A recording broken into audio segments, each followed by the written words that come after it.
Hello friends, welcome to Biotalks. Karnataka chief minister Siddaramaiah state budget sessions ఉంటాయి కదా, ఆ budget సెషన్స్లో ఒక మంచి ఇదేంటిదంటే ఒక ప్లాన్ అనేది ఇంప్లిమెంట్ చేశారనమాట.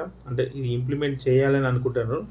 అదేంటి అంటే సోషల్ మీడియా నుంచి వెళ్ళి బిలో 16 ఇయర్స్ ఎవరైతే ఉంటారో చిల్డ్రన్ వాళ్ళని మొత్తం బ్యాన్ చేయాలి, వాళ్ళకి యాక్సెస్ ఇవ్వద్దు అన్నట్టు వీళ్ళు ఒక స్టేట్ పాలసీని, అదే సోషల్ మీడియాకి బ్యాన్ చేసే పాలసీ అనేది వీళ్ళు ప్లాన్ చేస్తున్నారు. అంటే ఇంప్లిమెంటేషన్ కోసం ప్లాన్ చేస్తున్నారు. సో ఈ ఇంప్లిమెంటేషన్ ఎట్లా చేస్తారు అనేది నాకు ఒక డౌట్ అనమాట. సో నార్మల్గా వీళ్ళ పేరెంట్స్ ఉంటారు అనమాట. వాళ్ళందరూ ఎబో 18 ఉంటారు, 20-30 ఇయర్స్ ఆల్రెడీ ఉంటారు. సో వాళ్ళ ఫోన్స్ తీసుకొని వీళ్ళు వాడితే ఎట్లా, అప్పుడు సోషల్ మీడియా కంట్రోల్ చేసినట్టు ఎట్లా అవుతుందని నేను అనుకుంటున్నాను. సో మీరు తీసుకున్నది మంచి ప్లానే, మంచి ఉద్దేశమే. సో దానికి ఎట్లా ఎట్లా కంట్రోల్ చేస్తారు, పేరెంట్స్ ఫోన్స్ ఇవ్వకుండా ఎట్లా కంట్రోల్ చేస్తారు, అది మీరు ప్రతి ఇంటికి వెళ్ళి చేస్తారా లేదా అనేది, అది ఎట్లా చేస్తారు అనేది నాకు ఒక చిన్న డౌట్ అన్నమాట.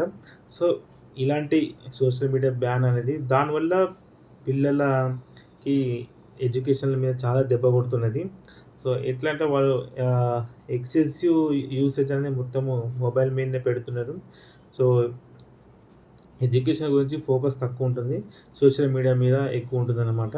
సో ఈ ప్రివెన్షన్ అనేది చాలా మంచిదే, కానీ ఎట్లా చేస్తారు ఏంటనేది మనం చూడాల్సి ఉంది.